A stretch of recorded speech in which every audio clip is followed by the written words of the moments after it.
रोज कच्चे आम के पकौड़े खाने वाली देवरानी।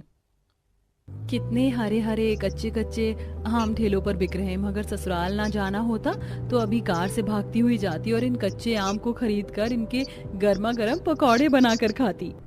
क्या हुआ सुहानी जी, कुछ सोच रही हैं आप? वो घर कब तक आएगा आलोक जी? बस आने ही वाला है। बस ठीक है, फिर तो जल्दी जल्दी घर पहुंचूं ताकि मैं घर जाते ही फटाफट अपने कच्चे आम के पकौड़े बनाकर खा पाऊं। ठीक है। कुछ देर बाद सुहानी अपने पति के साथ अपने ससुराल पहुंचती है। आओ बहू रानी, घर के अंदर आओ। अगले दिन सुबह सुहानी अपनी पहली रसोई का खाना बनाने के लिए रसोई में आती है, जहां सुहानी चारों तरफ कच्चे आम को ढूंढने लगती है।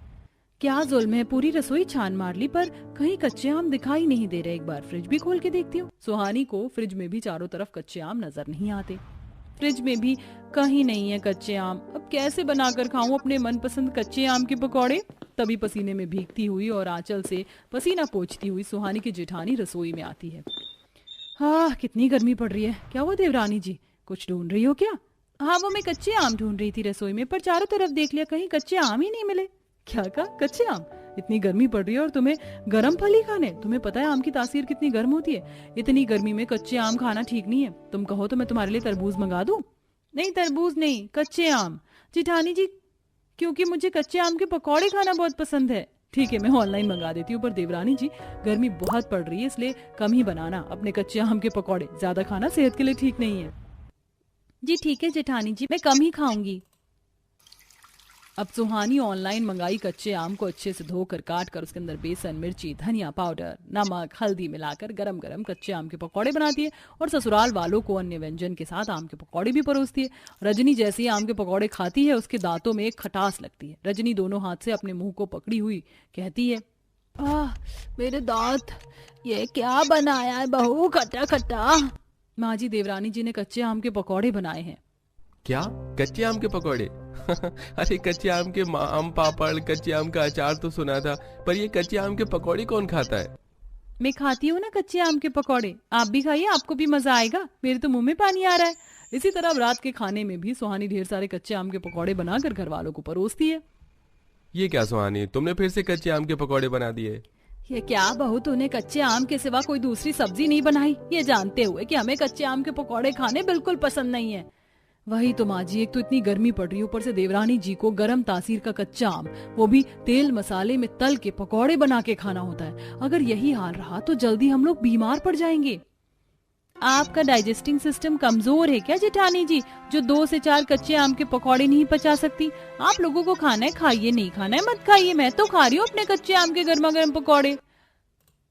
अब जहां सारा परिवार सुहानी के कच्चे आम के पकौड़े से परेशान था, वहीं सुहानी बड़े ही स्वाद लेकर कच्चे आम के पकौड़ों को खा रही थी। ऐसे ही कुछ दिन गुजरते हैं। अब इसी तरह सुहानी रोज कच्चे आम के पकौड़े बना रही थी। तब रजनी गुस्से में भड़कते हुए डाइनिंग टेबल से खड़ी होकर, बस बहुत हो गया, अब एक और बार इस घर में कच्चे आम के पकौड़े छोटी बहू तुमने बनाया तो मुझसे बुरा और कोई नहीं होगा, समझा दे रही हूँ तुम्हें। क्या जोरदार फटकार सुनाया सासू माँ ने देवरानी जी को, मजा आ गया सुनकर। शांत हो जाइए माँ जी, शांत हो जाइए। नहीं बनाएंगी देवरानी जी अब कच्चे आम के पकौड़े। बोलो सुहानी, बनाओगी क्या? नहीं जेठानी जी, हरगिज नहीं, अब नहीं बनाऊंगी कभी भी कच्चे आम के पकौड़े। अब ऐसे ही कुछ महीने गुजरते और सुहानी कच्चे आम के पकौड़े खाने के लिए तरस जाती है। तभी एक दिन सुहानी कमरे में बैठी हुई, 3 महीने हो गए और अब तक मैंने एक भी कच्चे आम के पकौड़े नहीं खाए। अगर यही हाल रहा तो आम का सीजन ही खत्म हो जाएगा और मैं अपने मनपसंद कच्चे आम के पकौड़े खा ही नहीं पाऊंगी। नहीं, मुझे कुछ करना होगा ताकि मेरे ससुराल वाले मुझे कच्चे आम खरीद कर ला कर दें।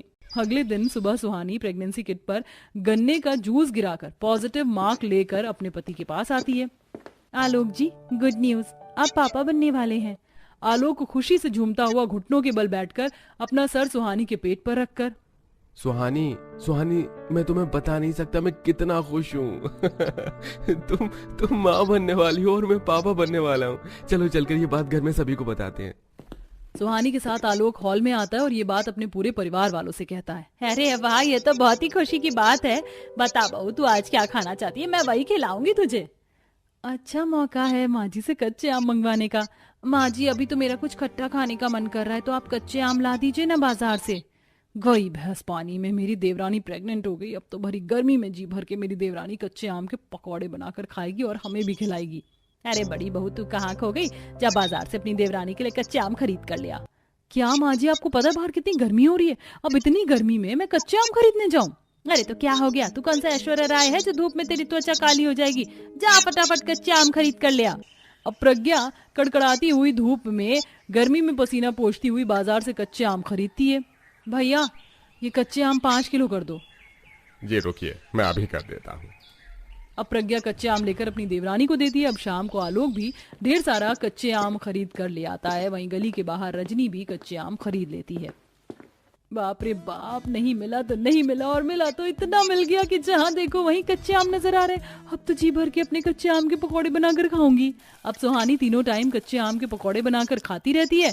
घर वाले भी उसे ये सोचकर नहीं रोकते कि वो पेट से है। वहीं उसकी सास खुश होती हुई, बहुत खट्टा खाती है मेरी बहू, देखना प्रज्ञा तेरी देवरानी का बच्चा बड़ा ही नटखट पैदा होगा।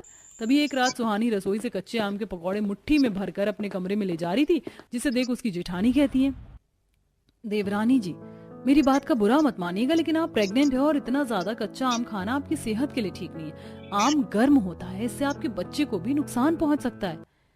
हाँ हाँ मेरी भोली जेठानी कितनी फिक्र कर रही है मेरी। ठीक है जेठानी जी, अभी खा लेती हूँ, कल से कम कर दूंगी खाना। वहीं कमरे में आलोक छोटे बच्चों के कपड़े हाथ में लेकर सुहानी को दिखाते हुए, सुहानी ये देखो, ऑफिस से आते वक्त मैंने छोटे बच्चों के कुछ कपड़े खरीदे थे। देखो अगर लड़की हुई तो उसके ऊपर ये प्रिंसेस वाला फ्रॉक कितना अच्छा लगेगा ना, और अगर बेटा हुआ तो उसके लिए ये पैंट शर्ट। अरे यार मेरे ससुराल वाले तो बहुत ज्यादा सीरियस हो चुके हैं बच्चों को लेकर। हाँ ठीक है चलो अब आराम कर लेते हैं। दूसरी तरफ सुहानी ने इतने ज्यादा कच्चे आम के पकौड़े खा लिए थे कि अगले दिन सुबह बेड पर लेटे लेटे उसे वॉमिटिंग होनी शुरू हो जाती है और सभी लोग उसे अस्पताल लेकर जाते हैं।